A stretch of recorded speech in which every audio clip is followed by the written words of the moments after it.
Monty, you have been so instrumental in kind of pointing me in the right direction. And it was about looking at your character defects in spirituality. It's the integration of clinical practices with the 12 steps. It's an absolute pleasure. He certainly knows a lot of people. He's got a lot of energy, and sometimes when you don't have so much energy, he picks you up and carries you. Having the Monty Man there certainly helps. This is one of the places that is about the business of the solution.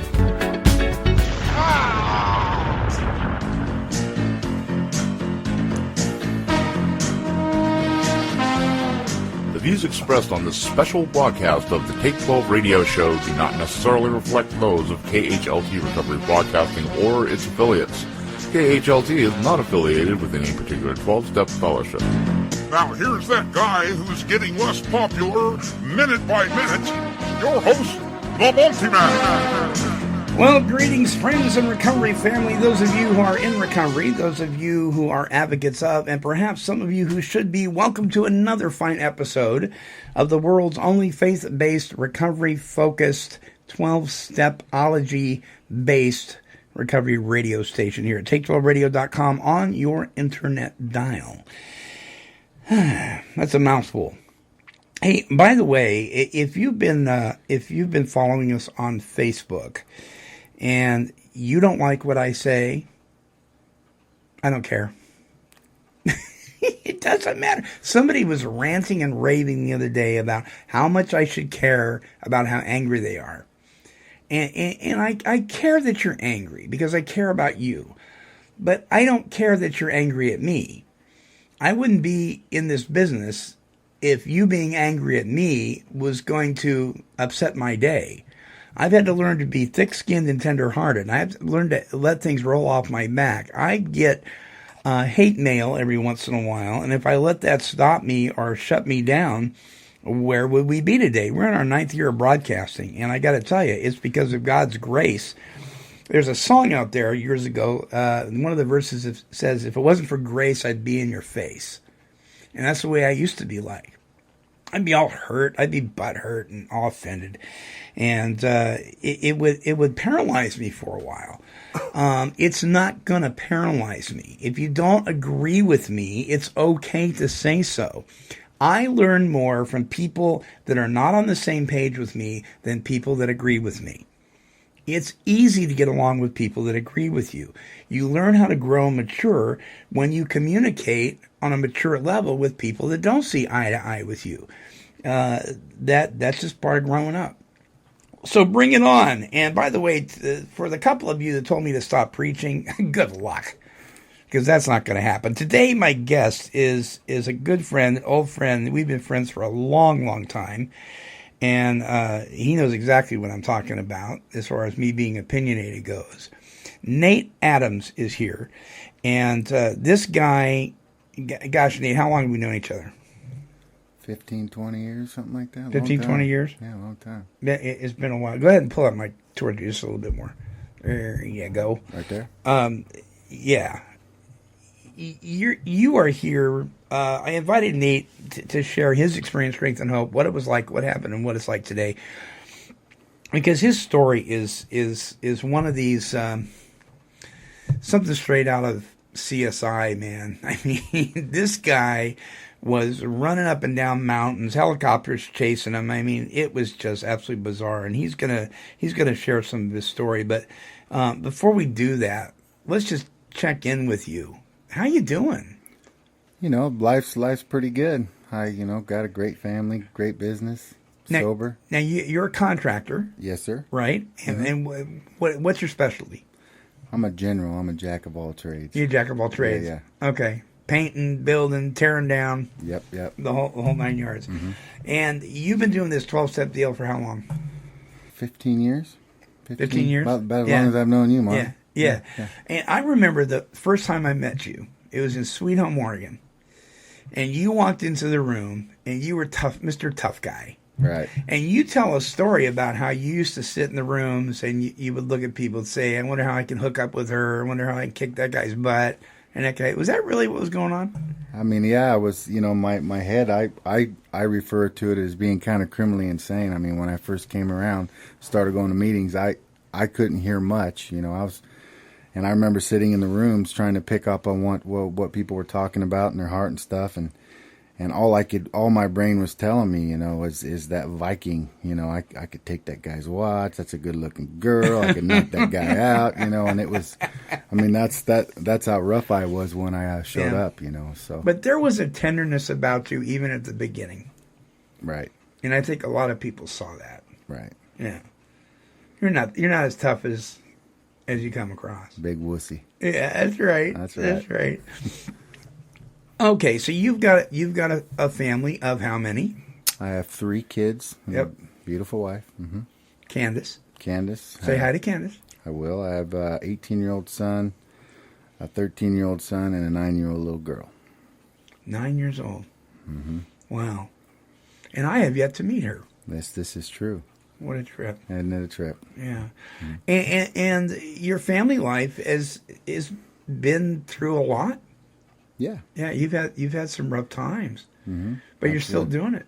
Yeah, one of the biggest blessings is my 2 kids, the 13 and 9-year-old have never seen dad under the influence or, they've never, I've been pretty grateful to break that chain, Yeah. Yeah. It's been a great deal. That's pretty awesome. So you guys have been married how long now? 13 years, I think. Okay, maybe Candace shouldn't listen to this because she's going to say... I know. Yeah, you know what I'm saying? See, I'm always getting that too. It's when I'm filling out something for the kids. And what's their birthday? And I'm like... Well, I got a tattoo on my arm, so even in their school I have to refer to the age. Yeah, that's terrible. Huh? Well, let's start at the beginning. Okay, growing up, brothers and sisters? I have 2 brothers. Yep, all of them different dads. I was always kind of the black sheep, got a passive guy, and my younger brother has Tourette's, and I was the outspoken guy in trouble most of the time. You're the troublemaker, black sheep. Yes, sir. Yeah. So what happened, man? I mean, you're bebopping along life, and something happened to you.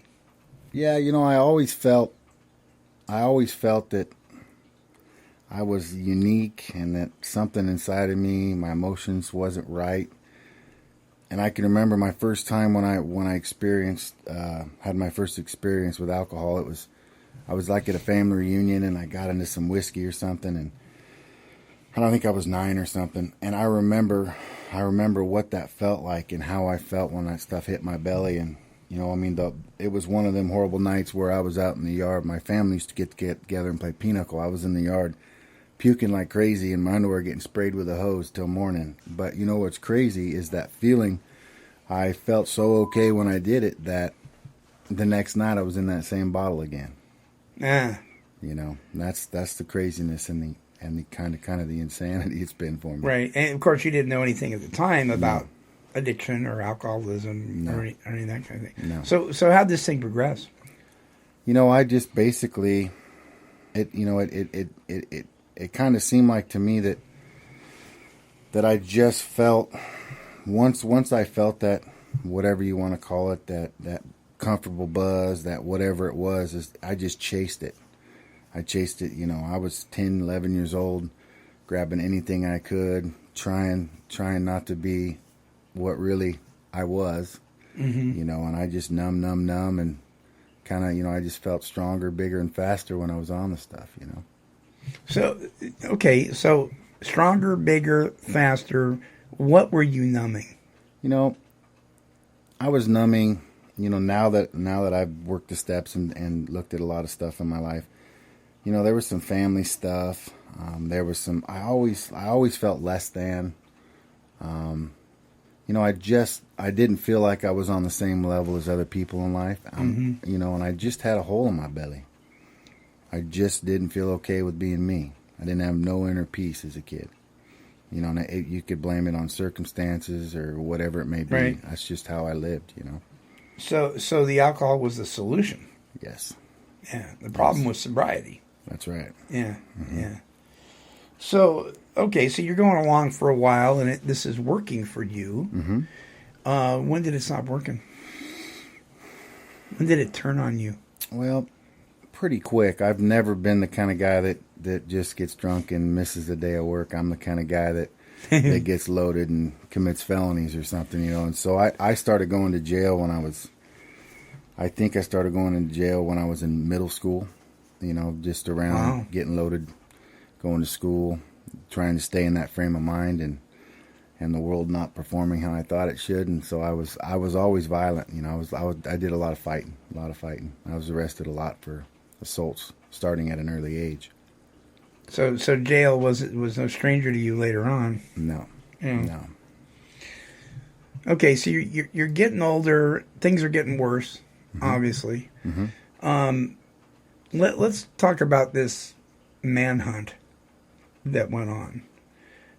You were somebody that was covered well in the news. Mm-hmm. Mm-hmm. Tell us how that all started.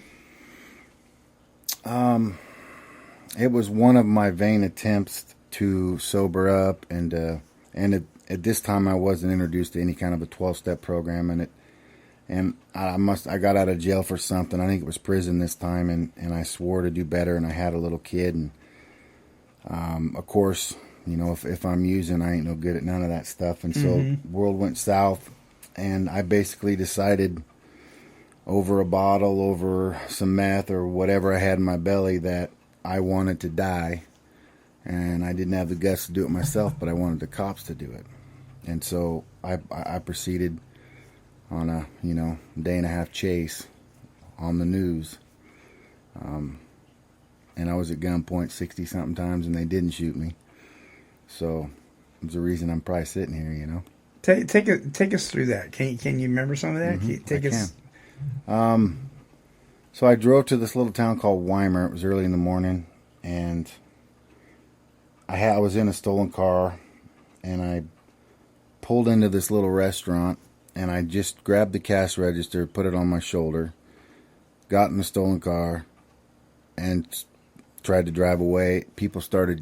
Everybody from the place started chasing me, and ended up on a dirt road doing, I don't know how fast, rolled it a bunch of times, and I can remember coming to with these people, everybody trying to hold me down, because I flew through the windshield, and I can remember an old lady holding me down. I can remember punching an old lady to get free. I can remember I punched up 2 or 3 different people, and then took off into the woods, and at that point I think I stole a farm pickup at whatever, there was keys in it, and I ended up driving that through a house, and the cops had me by my shirt, and I escaped again. And I think I came up on another El Camino or something. I think it was an El Camino, and I jumped into that, and with the police on my tail, and drove for about 30 miles on country roads to where everything ended. And all of the mountains around me were clear-cut and burned. So I got out of there, had no place to go but up. So basically for 8 hours, I ran up these mountains with canines biting all over me, and on national news and all that good stuff with no cover because everything was burnt. So news reporters were chasing you with cameras.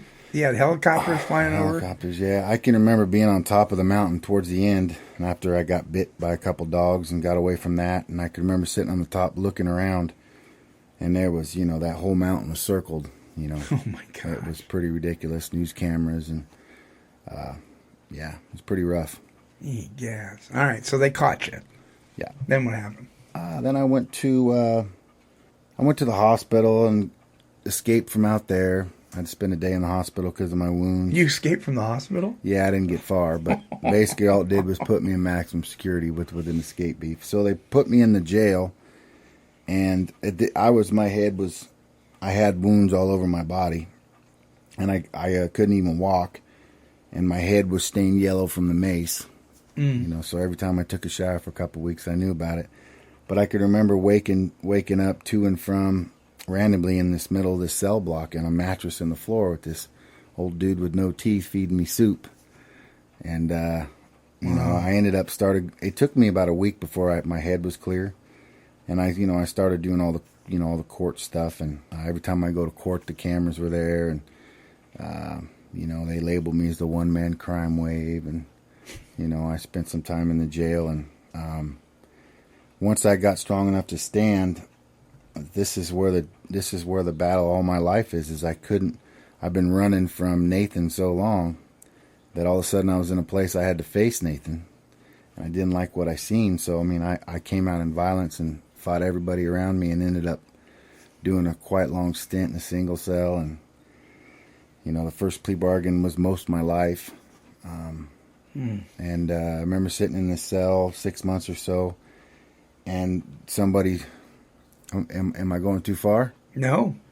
And somebody mentioned something about an AA meeting, and at this point I just wanted out of that cell.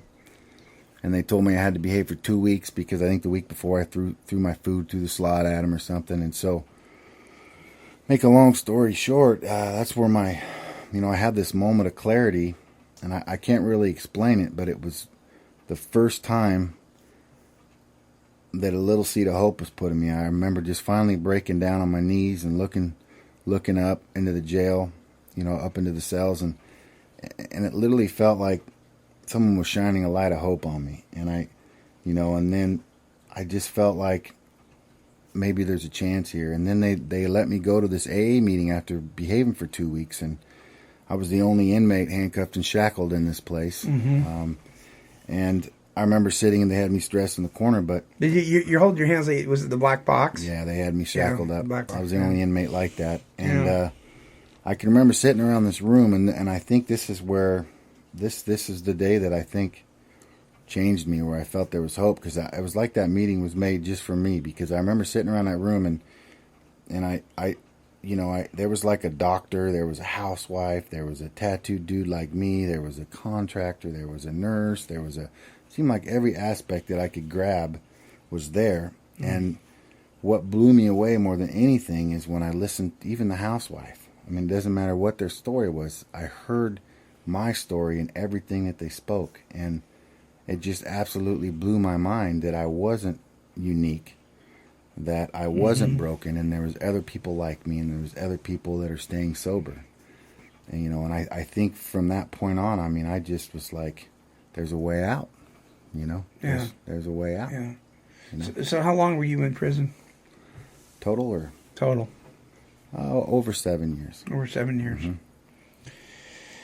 So well, let's take a break, and when we come back, let's talk about your first meeting on the outside.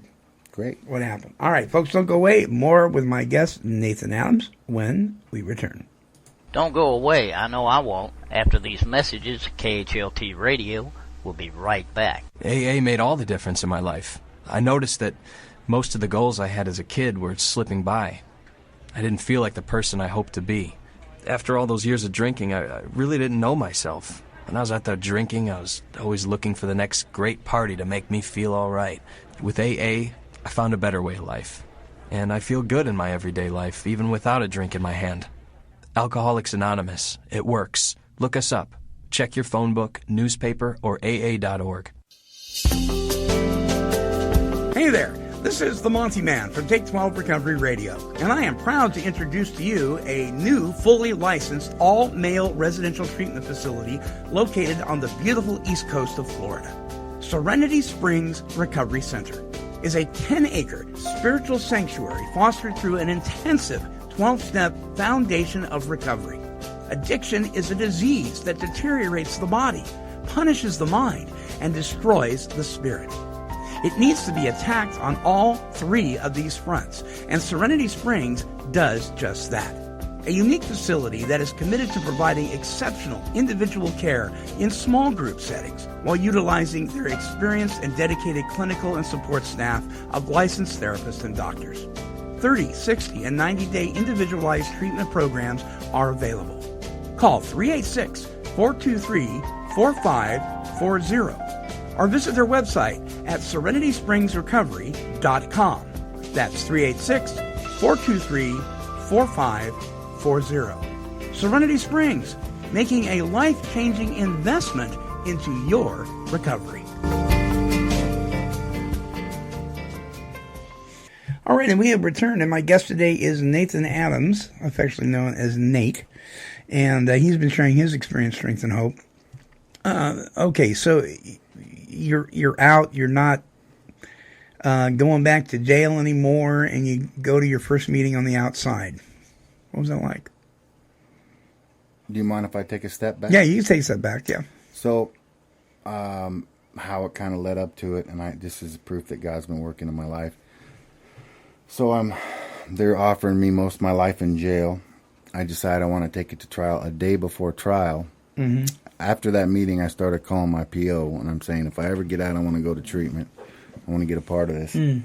And so I'm like a day before my trial, some strange person, I still have no idea who this person is, shows up with a new plea bargain. And what it is, it's like 16 months or something in the county jail. And this is, a gift because, when I went in and stole the cash register, they charged me the robbery. Right. But since there was only $100 in it, I didn't threaten nobody. They made it a theft, which was a misdemeanor. And they basically started breaking down my crimes like that. And they ran them all wild, and it added up to 16 months. And so then treatment was possible, and I went to treatment directly after that. And that's when I started being introduced to meetings. It was through treatment. Mm-hmm. Meetings on the outside. Mm-hmm. Mm-hmm. What did treatment do for you?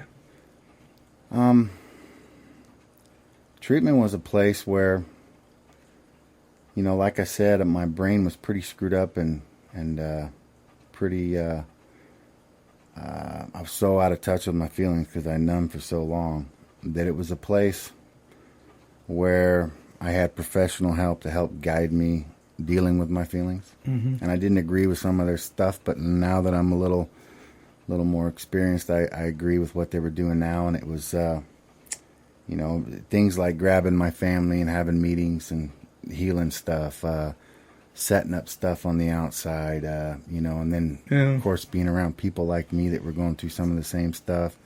It just reaffirmed me that it doesn't have to be like that. My destiny isn't to do life in jail or die, because I was sure most of my life that's what it was.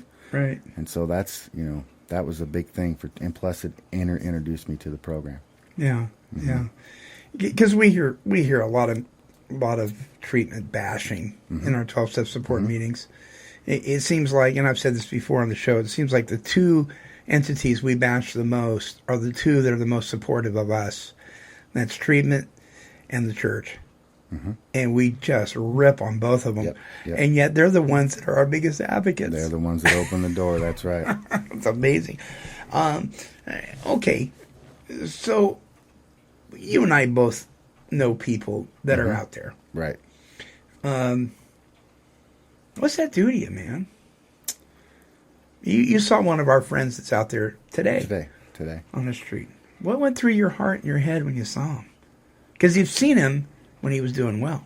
Mm-hmm. Well, before I used to be quick to judge and call a piece of shoe, Mm-hmm. And now, I've seen so much change being around this place and so much hope and people coming from nothing and getting to something and going back to nothing and coming back to something that it's, I tend to stand back knowing that God's working in their life and they're going through what they have to go through to get to where they need to go. And it's kind of part of the process. Mm-hmm. Sometimes guys got to eat a little poop every now and then. And I'm one of them guys. I get humbled every now and then, but it's good. I grow in a lot of pain, and I think sometimes that's just part of the process. So I kind of look at it from a hopeful view that I hope it gets a little bit more miserable because for me, that's the only way I changed, So maybe our friend, and I think a lot of people can identify with this, with people in their lives. Mm-hmm. Maybe the worse they seem to get, that word seem, the closer they are to the victory. Absolutely. We tell people, I remember when I was in sales, the more no's you get, the closer you are to your yes. That's right. And we don't. That's not real comfortable to look at because we want them to be okay now. Right.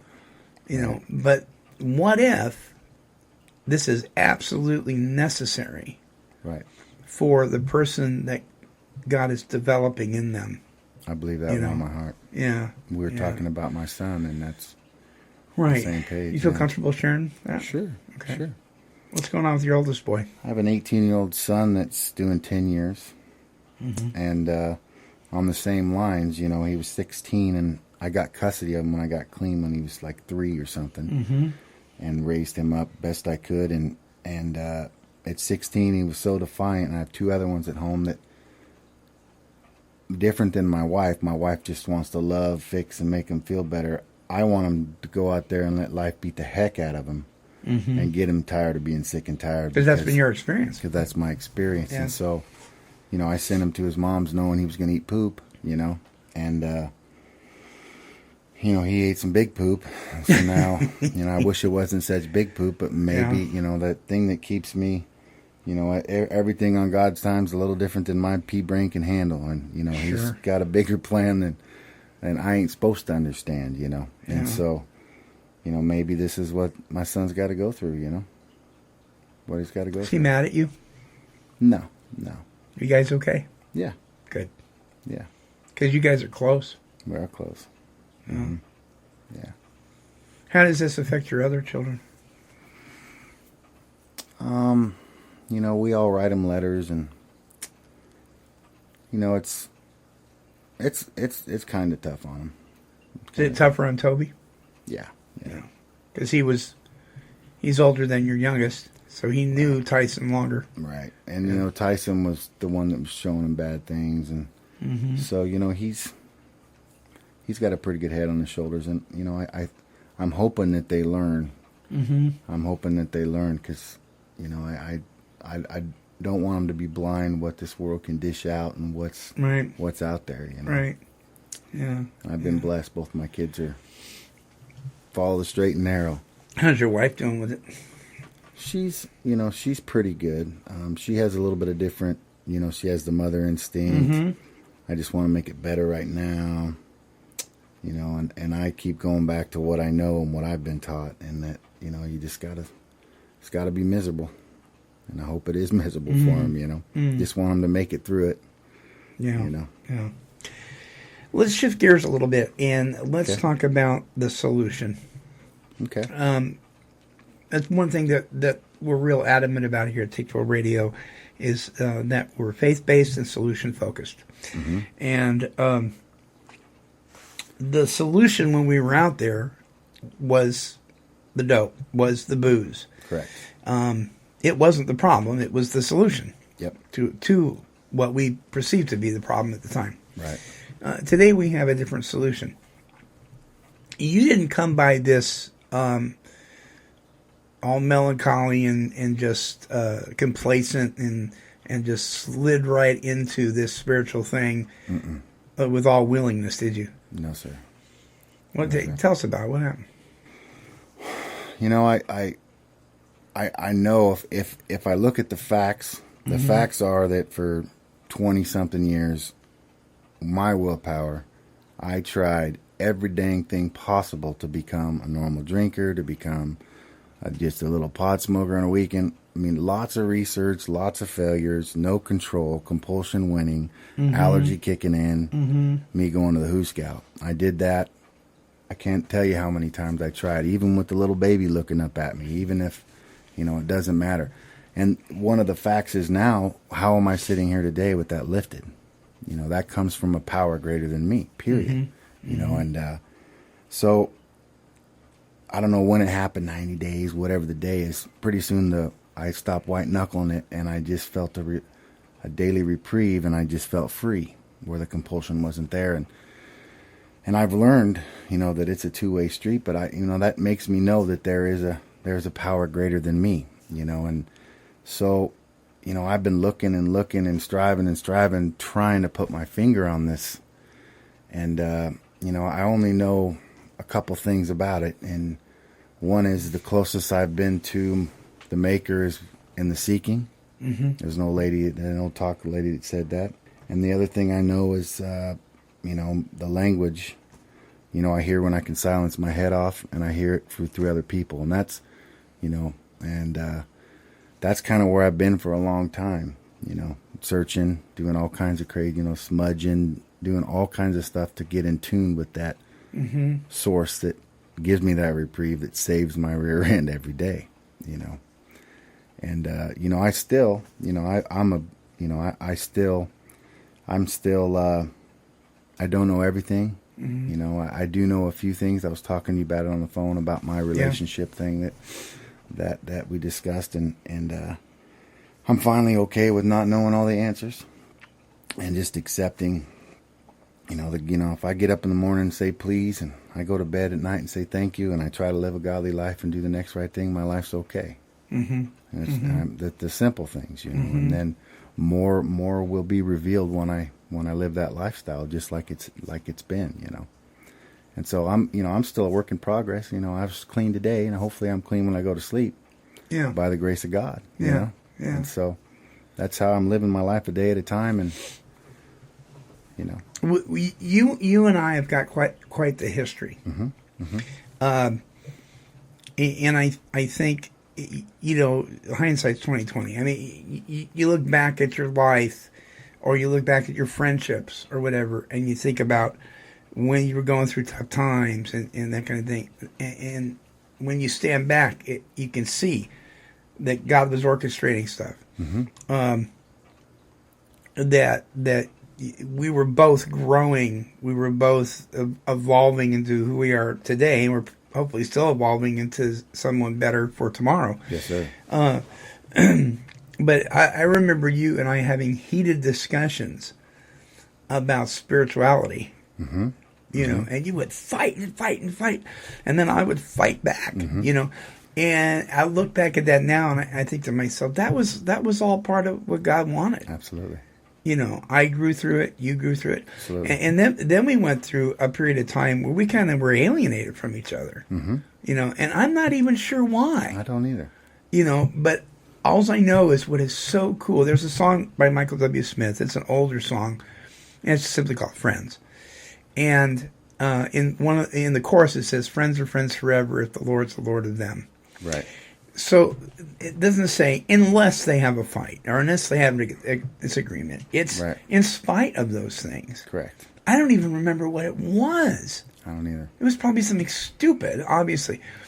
But it was, I don't know, maybe 4 months ago or something. I saw you at a 12-step meeting, Mm-hmm. And you just came up and hugged me, man. I've never stopped loving you, man. And that's the way. That is the way it is when God is the center of your friendship. It doesn't matter what you go through. It all recoils back to where it's supposed to be. Mm-hmm. And it's so awesome. Yeah, it is so awesome. Yeah, good stuff. In the big book of Alcoholics Anonymous, it talks about how some people return to their faith, or they return to their place of worship. Mm-hmm. And it encourages that. Mm-hmm. You didn't return. You kind of arrived right there. Right. You plugged into a church now, and I know you. You're a lot like me. We're show me people. Right. Right. And so we're skeptical of stuff. Right. And we're like, well, okay, we'll see. Mm-hmm. And maybe to a fault. Mm-hmm. But you've got your family doing this. You're doing this. You're really good friends with the pastor there. Mm-hmm. Have been for years. And again, there's another fine example of friendship. Mm-hmm. Hadn't seen him in a long time. Mm-hmm. And now you're plugged in there. That's right. What words of encouragement would you give somebody who's struggling with this whole spiritual deal? I would say, let's talk about me. When I'm in the right, mm-hmm. If I'm doing God's will, trust God, clean Mm-hmm. house, help others, do the next right thing. Mm-hmm. If I'm in that zone and I'm open-minded and I'm willing, mm-hmm. more will be revealed. And mm-hmm. I'm still a work in progress. Mm-hmm. And I have no idea what the captain upstairs has got set up for me, So be open-minded, mm-hmm. be willing, be honest, mm-hmm. do the next right thing, mm-hmm. and most of us know what that is. Mm-hmm. We sit around going, "Oh, what's God's will for my?" You know what you're supposed to do. Yeah. Come on, know. Right. And participate. Mm-hmm. So many people are so hung up on the whole God issue in the 12-step fellowships. Mm-hmm.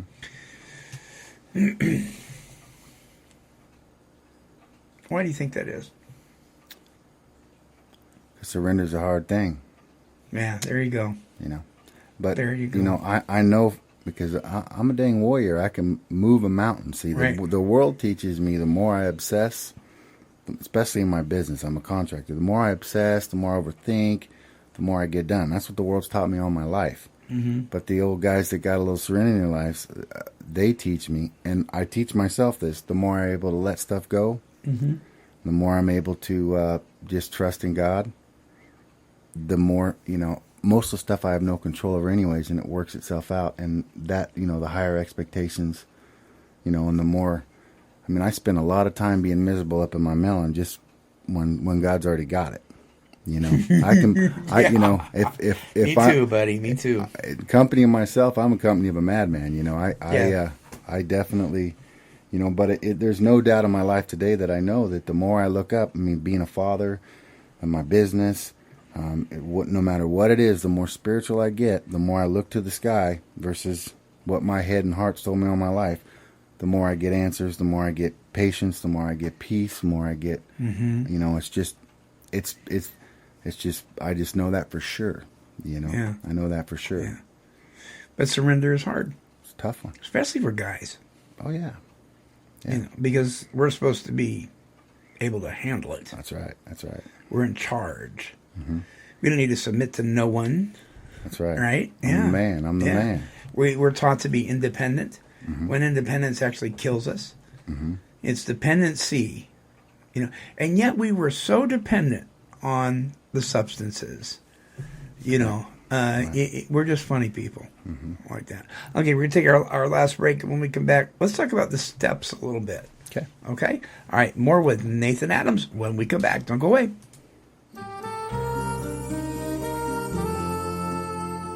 Let's walk through the big book. Join Chris Schroeder and the Monty Man for this in-depth journey through the basic text of Alcoholics Anonymous. As one of the most sought-after circuit speakers in the world of the 12 steps, Chris will be walking us through line by line, page by page, of this wonderful book that has meant so much to so many people who have recovered from the disease of alcoholism. If you've never studied the big book, or even if you have but would like a new, refreshing approach, join us here at Take12Radio.com for an exciting, educational, and spiritual look into a plan for living that can be applied and implemented into the lives of anyone who is willing to recover from alcoholism. I've seen a power greater. I've seen a power greater than myself. It is only by the power greater than ourselves that we are restored to sanity. And by the same token, it is only by that power that KHLT Recovery Broadcasting and the Take 12 Recovery radio shows are able to broadcast every day. We'd like to give special thanks and honor to our higher power for allowing us to serve you. Drowning souls, giving fresh breath, the force that makes the crazy sing, at last answers the call of all who ask. All right, and welcome back. And I want to give a shameless plug for Walking Through the Big Book. That promo you heard there, we have plenty of those available for you. They are 34 one-hour workshops. There has never been, recorded to date, a more comprehensive study in audio format on the Big Book of Alcoholics Anonymous. Chris Raymer is the number one most downloaded speaker, 12-step speaker on the planet. Chris Schroeder is number 2. And Chris is the one that is really responsible for Walking Through the Big Book. I just simply host the show. Now, here's something that's really cool. We just completed, and that was over a year in the making, we just completed another series called Walking Through the 12 Steps and 12 Traditions with Chris Schroeder. And one of the things I want to encourage you folks, please, if you're using the 12 and 12 to try and work these steps, it won't work. That is not a guide. There's no instructions in there on how to work those steps. Those are in the Big Book. It is something that to come alongside as a commentary and essays on those steps and traditions. Now, here's a little fun fact. When Bill Wilson wrote the 12 traditions, he knew that they needed to get into the hands of the members, but he knew that they were so businesslike that people didn't want to read them. So he decided to write a commentary on the 12 steps and put that in front of the 12 traditions as a marketing point. And it worked. The thing flew off the shelves. And now people have that in their hands. But we have put together another comprehensive workshop on these traditions, and I want to get that in your hands. If you go to the link at take12radio.com, our recovery store link, you can pick it up there. We ask for a donation for that. These are less than $1 a workshop, you guys. And if you get one of these things, you do have our permission to make one copy for someone who can't afford to pick one up. There are strict federal copyright laws on all of our material, but you do have our permission to do that one time. So if you can't afford to get this into your hands, I want you to call me or email me, and you can click on our contact link and talk to me about it, because I don't want anybody to go without this incredible information, because it will literally change your life. If you've never gone through the Big Book of Alcoholics Anonymous in a comprehensive way, in a study format, I'm not talking about working the steps. I'm talking about sitting down and really pulling this thing apart, line by line. You really owe it to yourself to do that. All right, enough of that. Nathan Adams is my guest, and we are coming close to the end of our show. I think I would be remiss if I did not ask you about these 12 steps. The 12-step fellowship that you've attended and belonged to, there's been a couple of them, utilize the 12 steps of the mothership, Alcoholics Anonymous. Without those steps, what do you have in the meetings? Well, you have, well, the 12 steps for me have been a personal guide, a personal guide to looking into myself, and setting some steps up for me to be able to make it and work 10, 11, and 12, right. to keep a continuous thing going on. And without those, I would think, we wouldn't have. You got a coffee club? That's right. We got a coffee club, Yeah. for sure. Mm-hmm. Can you have a spiritual awakening as a result of steps you haven't worked? No. Yeah. And yet there's probably a lot of people trying to do that. That's right. Yeah, I know a lot of people that just go to lots of meetings and stay sober. Yeah. Man, they're missing out. They may not be real alcoholics or addicts. That's right. They just need to grow up. But they're still missing out, aren't they? That's right. If you're anything like me, yeah, the biggest gift I've got, besides, the other stuff I could talk about, but one of the biggest gifts I've got is I'm okay with Nathan today. Right. And that's pretty much as a direct result of the guides of of working them steps. We talk about emotional dependency on Saturday's show, which is called Step by Step Towards Emotional Dependency with Dr. Alan Berger. Bill W. wrote a letter to a depressed member talking about his depression and how he had become emotionally dependent even upon Alcoholics Anonymous, and how he discovered that wasn't going to work. Our friend Bruce H. says something that is just so on target. He said, if you're powerless and I'm powerless, 0 plus 0 is 0. And what those steps have done, I think, in your life, and what they've done in mine and so many, is they showed us a need for that power. Because we needed to have something more than 0. Well, that's what the whole design of the 12-step program is to get you in tune with that source that saves your butt. Right. Right. That's what the whole thing is. Absolutely. Yeah. And you're a successful businessman today. You're not without your challenges. You have a son in prison. You have 2 other children that you're raising. A boy and a girl. I thank God I have 2 boys only. I might agree on that one. And not because I'm anti having female children. I don't know that I'm cut out to raise a daughter. I mean, if we had a daughter, I'm sure God would work it out, but I'm scared to death, man. They're a different breed, that's for sure. Oh, my goodness. Yeah. Well, Nathan, thanks. Thanks for having me, Monty. Yeah, this has been fun. This has been good. And I know you'll come back. Sure. And we need to not be separated for so long. I mean, you only live up the road. Yep, for sure. Brownsville, Oregon. That's right. Where is Brownsville, Oregon? It's between Albany and Eugene. Albany and Eugene in the mountains. That's right. Yeah, you like it there? Love it. Yeah? Yeah. Yeah, right on. Little tiny town. Yeah. Lots of movie stars have used that town. That's the stands where Stand By Me was filmed. That's right, Stand By Me. I think every year they'd have a big, they show it out in the park, and even some of the actors still come to it. Right. As a reunion, yeah. Right, Mm-hmm. yeah. Mm-hmm. Sam Elliott has a place up there. That's right. Yeah, right on. Well, brother, thanks, man. I love you, man. Love you too, bro. All right, folks. Remember our email address, take12radio@comcast.net. Until our next show, this is the Monty Man along with Nate Adams, and we're wishing God's perfect serenity for you. Bye-bye.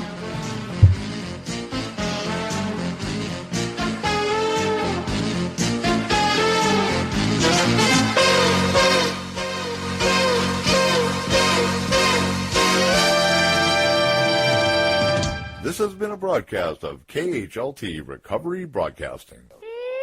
Kitty, kitty, kitty, kitty.